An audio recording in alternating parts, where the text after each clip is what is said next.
Hello दोस्तों, हम सभी जानते हैं कि स्पेस पूरी तरह से खाली है, राइट। ज्यादातर स्पेस में किसी भी चीज का पूरी तरह से अभाव है। ना धूल, ना प्लेनेट, ना सूर्य, यहाँ तक कि हवा भी नहीं है। मतलब ज्यादातर स्पेस पूरी तरह से वैक्यूम है। तो अब यहाँ पर सवाल ये उठता है कि बहुत से लोग स्पेस में गए हैं और वहाँ पर समय भी बिताए हैं। जब वहाँ पर हवा जैसी कोई चीज है ही नहीं, तो वे ऐसा क्यों रिपोर्ट करते हैं कि अंतरिक्ष में गंध है। उन्हीं से ही पता चलता है कि अंतरिक्ष में भी गंध होती है। अंतरिक्ष में गए हुए एस्ट्रोनॉट्स के हिसाब से हमारे सौर मंडल में एक बहुत ही विशेष तरह की गंध होती है। ये संभवतः कई फैक्टर्स का नतीजा हो सकता है। दोस्तों, अगर आप ये जानने में उत्सुक हैं कि अंतरिक्ष में कैसी गंध होती है और ऐसी गंध क्यों आती है, और स्पेस के वैक्यूम में जहाँ पर हवा का नामो निशान तक नहीं है, तो आखिर कैसे गंध का पता लगाया जा सका, आज की इस वीडियो में हम इसी सवाल के जवाब को जानने की कोशिश करेंगे। तो चलिए शुरू करते हैं।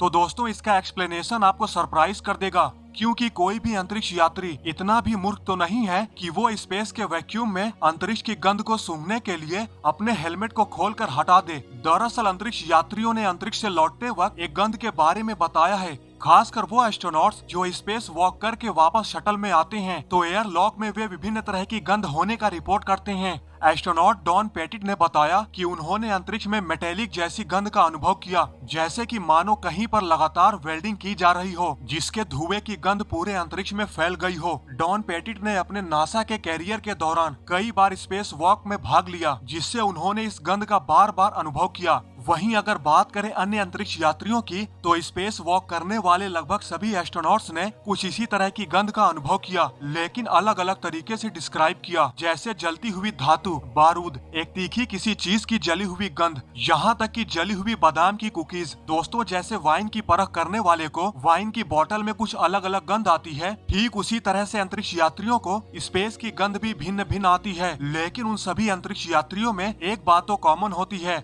और वो होती है किसी चीज की जली हुई गंध। अब यहाँ पर सवाल ये उठता है कि अंतरिक्ष में जली हुई गंध क्यों आती है, और सबसे अहम सवाल, अंतरिक्ष यात्री स्पेस में अपनी हेलमेट निकालकर अपनी नाक से सूंघ नहीं सकते, तो उन्होंने इस गंध का अनुभव कैसे किया। तो दोस्तों, इसके लिए दो पॉसिबल एक्सप्लेनेशन हैं। अंतरिक्ष की गंध को समझाने के लिए एक थियरी उस प्रोसेस से संबंधित है जो एयरलॉक में होती है। जब अंतरिक्ष यात्री पृथ्वी की परिक्रमा करते हुए अंतरिक्ष से इंटरनेशनल स्पेस स्टेशन या अंतरिक्ष यान, जिसे वो स्पेस में घर कहते हैं, उस पर लौटते वक्त जब अंतरिक्ष यात्री अंतरिक्ष यान में एयरलॉक के थ्रू वापस आते हैं, जो कि प्रेशराइज्ड होता है, जब एयरलॉक खुलता है और जब अंतरिक्ष यात्री एयरलॉक में प्रवेश करते हैं, फिर जब एयरलॉक बंद होता है यानी रीप्रेशराइज्ड होता है, तो उस समय ऑक्सीडेशन का केमिकल रिएक्शन होता है। दोस्तों, अंतरिक्ष में ऑक्सीजन के एटम्स अंतरिक्ष यात्री के स्पेस सूट में चिपक जाते हैं और दबाव मुक्त यानी डीप्रेशराइज्ड के समय के दौरान एयरलॉक में तैरने लगते हैं। जब एयरलॉक खुला होता है, उस समय तैरते हुए ऑक्सीजन के एटम्स एटमॉस्फेरिक ऑक्सीजन बनाने के लिए कंबाइन होते हैं, यानी कि आपस में जुड़ते हैं। और जब एयरलॉक रीप्रेशराइज्ड होता है, तो ऑक्सीडेशन के केमिकल रिएक्शन की वजह से एयरलॉक में एक अजीब तरह की गंध आने लगती है। ये प्रोसेस सेम वैसे ही होता है जैसे बिना लौ और धुएं के कंबशन यानी दहन होता है।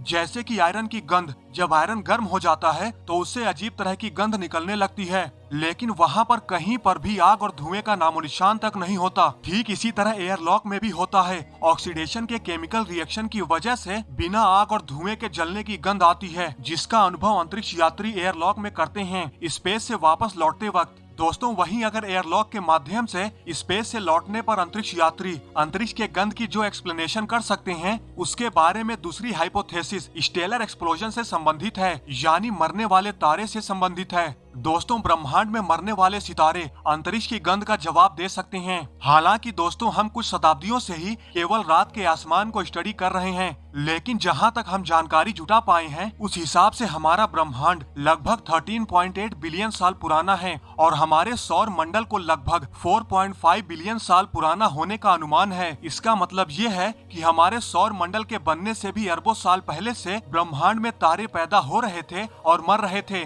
दोस्तों, जब तारे मरते हैं तो ये एक ड्रामेटिक मामला होता है।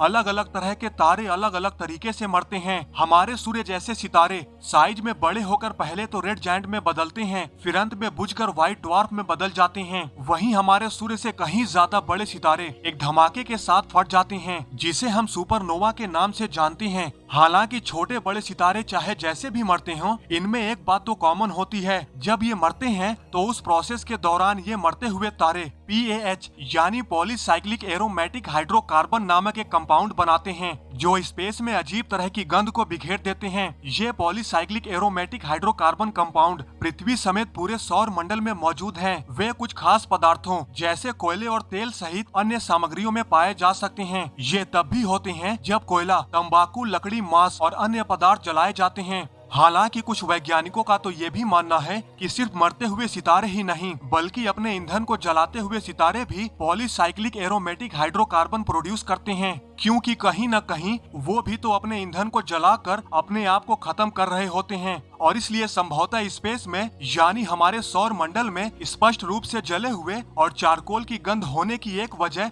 हमारा सूर्य भी हो सकता है, जो पॉलीसाइक्लिक एरोमेटिक हाइड्रोकार्बन कंपाउंड को प्रोड्यूस करता है, जिससे अंतरिक्ष में जले हुए की गंध आती है। वहीं कुछ वैज्ञानिकों का तो ये भी मानना है कि हमारे सौर मंडल के बाहर स्पेस उतना बदबूदार नहीं है। शायद वहाँ पर गंध किसी अलग तरह की हो सकती है। हो सकता है ब्रह्मांड के अन्य हिस्सों में अन्य तरह के कंपाउंड और एलिमेंट्स हैं जो अलग अलग गंध पैदा करते हैं। हालांकि कोई भी इंसान इसकी पुष्टि करने के लिए कभी भी बड़ी कोशिश नहीं कर सकता, क्योंकि अभी इंसानों में इतनी क्षमता नहीं है कि वो अपने बनाए हुए प्रोब को सोलर सिस्टम से बाहर निकाल सकें। तो इंसान खुद सौर मंडल के बाहर कैसे निकल सकता है सौर मंडल के बाहर के स्पेस की गंध को महसूस करने के लिए। लेकिन दोस्तों, शायद ऐसा बिल्कुल संभव हो सकता है कि सोलर सिस्टम के बाहर के स्पेस की गंध सोलर सिस्टम के अंदर की गंध से भिन्न हो। उदाहरण के लिए पृथ्वी से 25,000 लाइट ईयर की दूरी पर मौजूद धूल के बादल सेजिटेरियस B2 में high concentration of ethyl format मौजूद है, जो ऑर्गेनिक कंपाउंड है, जो रास्पबेरी और रम दोनों को उनकी विशिष्ट गंध देता है। इसलिए शायद ब्रह्मांड में हर जगह वेल्डिंग की किसी धातु की जली हुई बदबू न आती हो। स्पेस में अलग अलग जगह अलग अलग गंध हो सकती है। तो दोस्तों, आज की इस वीडियो में बस इतना ही। आई होप आपको ये वीडियो जरूर पसंद आई होगी। अगर आपको ये वीडियो पसंद आई है तो लाइक और शेयर करना न भूलें, और ऐसी ही इंटरेस्टिंग वीडियो देखने के लिए हमारे चैनल को सब्सक्राइब करना तो बिल्कुल भी न भूलें। तो मिलते हैं नेक्स्ट वीडियो में। जय हिंद।